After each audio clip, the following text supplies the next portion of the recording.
کہ بخاری مسلم میں ایک حدیث ہے جس کو پڑھ کے انسان بار بار سوچنے پہ مجبور ہو جاتا ہے کہ اس طرح بھی ہوتا ہے۔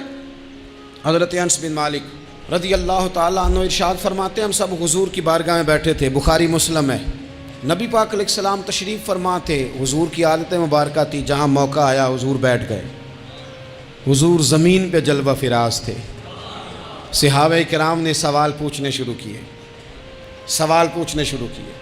یہ بھی بتائیں، کچھ نوجوان تھے انہوں نے کچھ سوالات شروع کیے، انہوں نے بہت زیادہ سوالات کیے کثرت سے۔ تو حضرت انس بن مالک رضی اللہ تعالیٰ عنہ فرماتے ہیں بہت سوالات، جب زیادہ سوال ہو گئے نا اللہ کے رسول صلی اللہ علیہ وسلم اٹھ کے نا ممبر پہ بیٹھ گئے، فرمایا پوچھو جو تمہارا جی چاہتا ہے میں بتاؤں گا، پوچھو، کرو سوال کرو۔ ایک شخص نے اٹھ کے عرض کی یا رسول اللہ میرا باپ کون ہے؟ فرمایا حذیفہ۔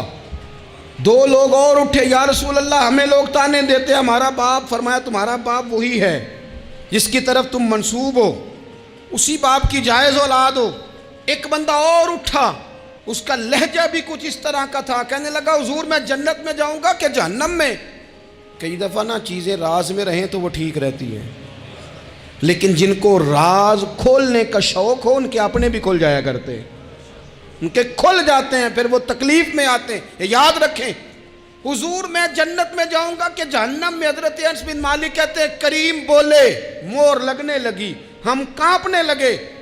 حضور نے فرمایا تو جہنم میں جائے گا، دوزخی ہے تو۔ بس جب وہ سناٹا چھا گیا، اب ڈر تھا کہ کچھ اور باتیں نہ، یہ کثرت سوالات کی وجہ سے حضور ناراض ہو گئے۔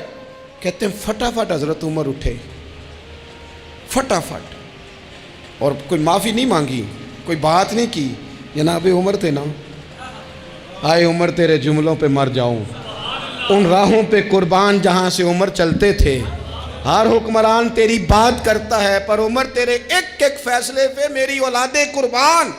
ایسا بھی شخص کوئی پلٹ کے دنیا میں آئے گا جیسا خطاب کے گھر عمر پیدا ہوا۔ حضرت فاروق اعظم اٹھے، یوں ہاتھ باندھے، رو پڑے، کہنے لگے نہ حضور نہ، رضیت باللہ ربا وبالاسلام دینا وبسیدنا ومولانا محمدا نبیا ورسولا۔ حضور ہم بڑے راضی ہیں کہ اللہ ہمارا رب ہے، سونیا بڑے راضی ہیں کہ دین ہمارا اسلام ہے۔ یا رسول اللہ ہم بڑے راضی ہیں کہ اللہ نے آپ کو ہمارا نبی بنا کے بھیجا ہے۔ حضور بڑے، یوں ہاتھ باندھے، نہ ساڈا بولے چولے معاف کری، غلطی ہو گئی حضور جوانوں سے، نہیں ایسا حضور، نہ اس سے زیادہ کوئی پردہ نہ کھول جائے کہ رضیت باللہ ربا وبالاسلام دینا وبسیدنا ومولانا محمدا نبیا ورسولا۔ وہ ضرورت کے لیے سوال ضرور پوچھا جائے، حضور پسند کرتے تھے، لیکن بحث میں الجھ جانا، ہر وقت دین کو تختہ مشق بنا لینا، ہر وقت میرا دل تڑپتا ہے، کبھی کبھی سوچتا ہوں یہ میرے نبی پاک کا دین ہے،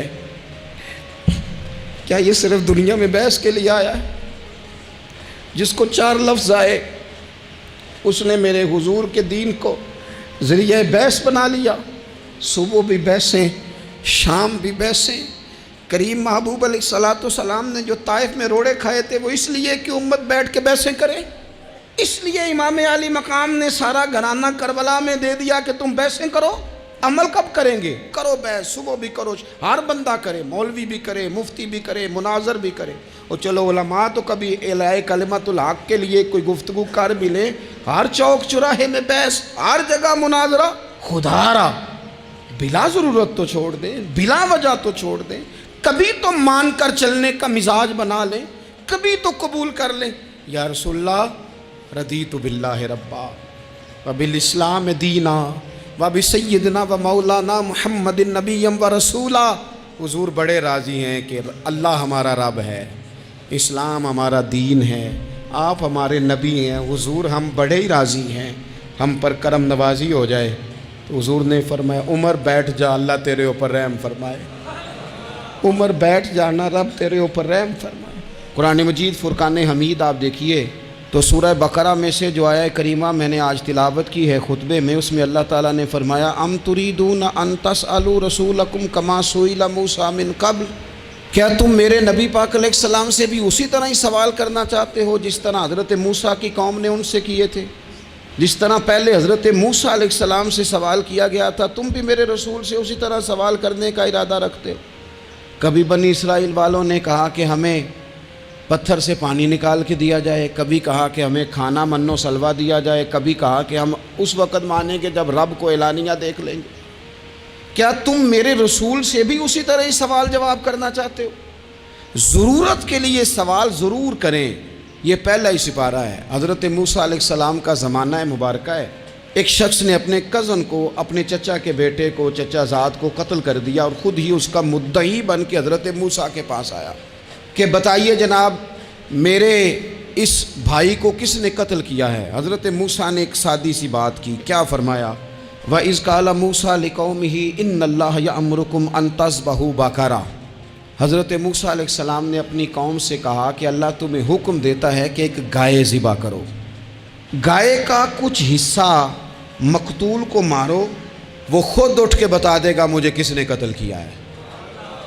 یہ پہلا سپارہ ہے قرآن مجید کا، آپ اس کو دیکھ لیں، یہ آیت نمبر 67 سے شروع ہو رہا ہے۔ تو اب وہ چونکہ ذبح کرنا نہیں چاہ رہا تھا، اس کو پتا تھا کہ مجرم تو میں خود ہوں، وہ ذبح چونکہ کرنا نہیں چاہ رہا تھا تو اس سے کہا کہ مارو ایک حصہ گائے کا، اس کو تو یہ اٹھ کے بتا دے گا۔ تو اس نے جواب کیا دیا؟ قالوا اتتخذون ہزوا، کہنے لگا آپ میرے ساتھ مذاق کرتے ہیں، کبھی ایسا بھی ہوا ہے؟ قال اعوذ باللہ ان اکون من الجاہلین، حضرت موسیٰ علیہ السلام فرمانے لگے میں اللہ کی پناہ مانگتا ہوں میں جاہلوں میں سے ہو جاؤں۔ ہر وقت مذاق کرتے رہنا یہ تو جاہلوں کا طریقہ ہے۔ کن کا ہے؟ حضرت موسیٰ نے کہا ہے، قرآن پاک ہے، ہر وقت مذاق کرتے رہنا۔ خوش طبعی اور چیز ہے، مسکراتے رہنا، لیکن کسی کا مذاق ہر وقت اڑاتے رہنا کن کا طریقہ ہے؟ جاہلوں کا۔ جب کہا نہیں ذبح کرنی ہے تو اب ذرا دیکھیے، کرنا نہیں نہ چاہ رہے، قالوا ادع لنا ربک یبین لنا ما ہی، کہنے لگے اے موسیٰ پھر آپ نہ رب سے دعا کریں کہ وہ ذرا کھول کے بتائے وہ گائیں کس طرح کی ہو۔ ارادہ نہیں نہ ذبح کرنے کا، آپ دعا کریں۔ قال انہ یقول انہا بقرۃ لا فارض ولا بکر، فرمایا کہ رب کہتا ہے وہ گائے نہ بوڑھی ہو نہ زیادہ بچیا ہو، عوان بین ذالک، ان کے درمیان ہو، یعنی جوان گائے ہو۔ فافعلوا ما تؤمرون، کرو جس کا تمہیں حکم دیا جا رہا ہے۔ قالوا ادع لنا ربک یبین لنا ما لونھا، لو اگلی بات سن لو، کہنے لگے آپ دعا کریں رب سے کہ وہ کھول کے بتائے اس کا رنگ کس طرح کا ہو، رنگ بتائیں کس طرح کا ہو۔ قال انہ یقول انہا بقرۃ صفراء، فرمایا رب فرماتا ہے کہ صفراء رنگ کی ہو، یعنی گہرے زرد رنگ کی ہو۔ یہ رب فرماتا ہے اس طرح کی گائے ذبح کرو۔ فاقع لونھا تسر الناظرین، اور جب کوئی اسے دیکھے تو اسے اچھا بھی لگے، آنکھوں کو اچھی لگے وہ گائے، اس طرح کی گائیں ذبح کرو۔ لو اتنی باتیں بتا دی۔ قالوا ادع لنا ربک یبین لنا ما ہی، کہنے لگے نہیں آپ پھر دعا کریں اللہ ذرا کھول کے بتائے گائیں کس طرح کی ہو۔ ان البقرہ تشابہ علینا، ہمیں ذرا گائیں پر شبہ پڑ گیا ہے کس طرح کی ذبح کرنی چاہیے۔ وَإِنَّا انشاءاللہ لمہتدون، اگر اللہ نے چاہا تو ضرور ہم ہدایت پا جائیں گے۔ پھر اللہ تعالیٰ نے فرمایا کہ قال انہ یقول انہا بقرۃ لا ذلول تثیر الارض، گائیں اس طرح کی ہو کہ وہ کبھی کھیتی میں نہ چلائی گئی ہو، یعنی اس کو کبھی کام نہ اس سے لیا گیا ہو۔ بیل کو لوگ لگاتے تھے نا، جو کام آج ٹریکٹر سے لیا جاتا ہے وہ گائے بیل سے لیا جاتا تھا، تو وہ کھیتی باڑی کے کام نہ اس کو لگایا گیا ہو۔ ولا تسقی الحرث، اور نہ اس سے پانی نکالا گیا ہو، نہ کھیت چلانے ہل چلانے میں لگائی گئی ہو، اور وہ جو کنواں ہوتا تھا جس کے گرد گائیں گھومتی تھی، تو کہا وہ بھی کام اس نے نہ کیا ہو گائے نے۔ مسلمۃ لا شیۃ فیہا، وہ ہر عیب سے پاک ہونی چاہیے۔ قالوا الآن جئت بالحق، اب کہنے لگے اب آپ صحیح بات لے کے آئیں، اب سوال ختم ہو گئے نا، کہنے لگے اب آپ بات فذبحوہا، انہوں نے ذبح کر دی۔ وما کادوا یفعلون، پر ایسا کرتے نظر آتے، لگتا نہیں تھا کریں گے ذبح پر ذبح۔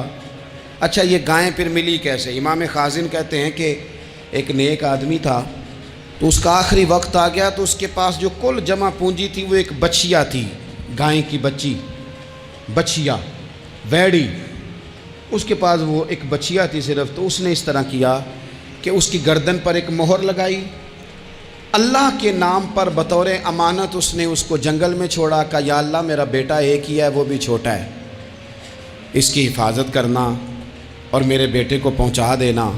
بچہ بالغ ہو گیا. اس کی ماں نے کہا بیٹا جو امانتیں رب کے پاس رکھوائی جائیں نا ان میں خیانتیں نہیں ہوا کرتی، جا کے جنگل میں آواز دے تیری گائے واپس آ جائے گی. اس نے جا کے جنگل میں آواز دی کہ وہ جو میرے باپ نے امانت رکھوائی تھی وہ کدھر ہے. وہ نشان لگی ہوئی گائیں دوڑتی ہوئی اس کے پاس آئی. واللہ خیر الرازقین، جب رب بندوبست کرے، جب اللہ بندوبست کرے تو پھر معاملہ اور ہوتا ہے. وہ گائے آ گئی. اب اس نے کیا کیا اس نوجوان نے کہ وہ گائے گھر لایا، ماں سے آ کے کہا کہ اماں یہ تو اللہ نے فضل کر دیا. ماں کہنے لگی پتر حالات ہمارے خراب ہیں، منڈی میں لے جا اسے بیچ دے، لیکن سودا میری مرضی کے بغیر طے نہ کرنا. کس کی مرضی کے بغیر؟ کس کی؟ اماں کی مرضی. اور سنو یار، تھے کچھ لوگ جن کو لوگوں نے تانے بھی دیے کہ تم ماں کے پیچھے لگ گیا ہے، لوگوں نے بڑا کچھ کہا، پر جو ماں کی مرضی پہ لگیں ناکام نہیں ہوتے زندگی میں. یہ دیکھو ماں کی مرضی پہ لگا. اس کی قیمت کتنی تھی گائے کی؟ بڑی مہنگی تھی، پر 3 دینار کی تھی. منڈی میں لے گیا، 3 دینار اس کی قیمت لگ گئی. تو ماں نے کہا تھا میری مرضی کے بغیر سودا نہ کرنا. اب بچے تو نہیں نا مانتے، اماں کو کیا پتا باہر بزنس کیا ہے، لین دین کیا ہے. پر ماں نے کہا تھا میری مرضی. بندہ دے رہا ہے اسے 3 دینار. اس نے کہا جی میں نے طے تب کرنا ہے، ڈن تب کرنا ہے، پہلے اماں سے پوچھنا ہے. گھر جا کے اماں سے پوچھا، اماں کہنے لگی دے دے. واپس آیا تو اس نے کہا کہ میں 6 دینار دیتا ہوں پر میری شرط ہے، ماں سے نہیں پوچھنا.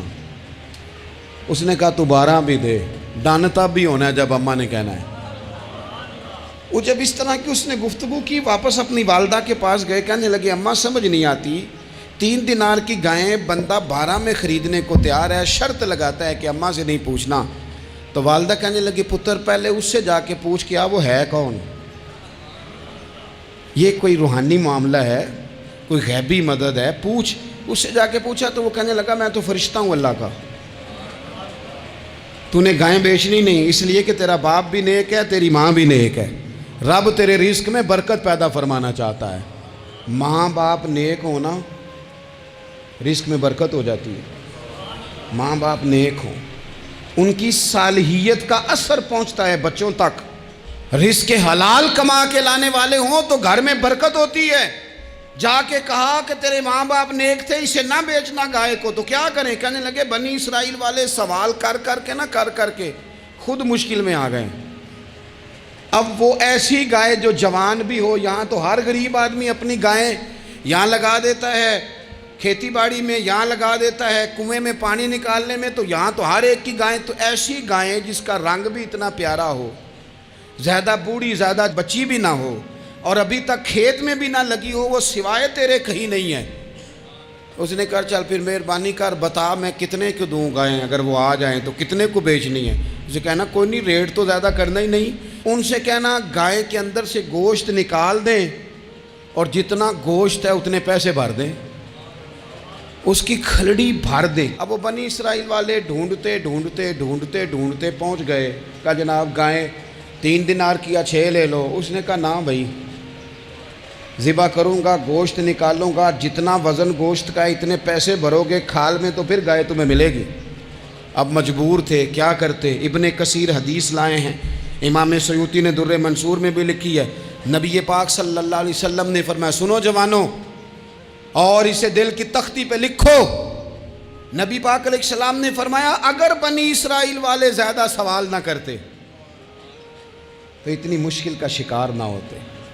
انہوں نے سوال اتنے کیے کہ چارہ نہیں ہے اب ان کے لیے، چارہ نہیں ہے اب ان کے لیے کہ یہ ادھر ادھر جا سکے. مجبوری بن گئی، یہی گائے خریدنی ہے، یہی لے جانی ہے. اب اتنا سارا مال جمع کر کے وہ گائے خریدی، ذبح کی.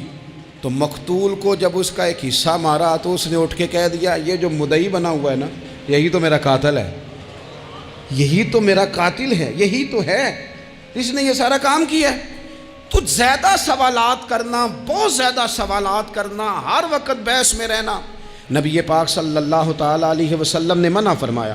اور میرے رسول پاک علیہ الصلاۃ والسلام نے فرمایا، یاد رکھو 3 چیزوں سے ہمیشہ بچو، بخاری مسلم میں موجود ہے۔ ایک تو فرمایا کثرت کیلو کال سے بچو، زیادہ بحثیں نہ کرو، اور دوسرا حضور علیہ الصلاۃ والسلام نے فرمایا مال کو ضائع کرنے سے بچو، اور تیسرا فرمایا زیادہ سوال نہ کیا کرو، زیادہ سوال نہ کیا کرو۔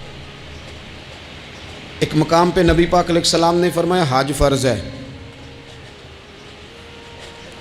ایک صاحب نے اٹھ کے پوچھا حضور ہر سال؟ حضور خاموش ہو گئے۔ پھر پوچھا حضور ہر سال؟ سرکار خاموش ہو گئے۔ تیسری بار پھر پوچھا حضور ہر سال؟ نبی پاک علیہ السلام نے فرمایا زیادہ سوال نہ کیا کرو، میرے منہ سے نکل جاتا نا ہر سال فرض ہے تو رب نے ہر سال فرض کر دینا تھا، تمہارے لیے مشکل ہوتی۔ اور فرمایا جس چیز کے لیے میں تمہیں حکم دوں وہ کر دیا کرو، اور جس چیز میں تمہیں آزاد کر دوں اس میں آزاد ہو جایا کرو، زیادہ باریکیوں میں نہ جایا کرو۔ جن لوگوں نے بھی باریک بن کے چیزیں ڈسکس کرنی چاہی نا، الجھ گئے، تنگ آ گئے، اور جو کسی ایک دروازے کے فقیر تھے، ایک دروازے کے فقیر تھے، ایک دروازے کے فقیر تھے، کسی ایک راہ سے خیرات لیتے تھے، زیادہ الجھاؤ نہیں پیدا کیا انہوں نے۔ میں کہہ چکا ہوں علم حاصل کرنے کے لیے سوال ضرور کریں، لیکن بحث کے لیے اور الجھاؤ پیدا کرنے کے لیے، نئی سے نئی راہ تلاش کرنے کے لیے، یہ بات درست نہیں ہے۔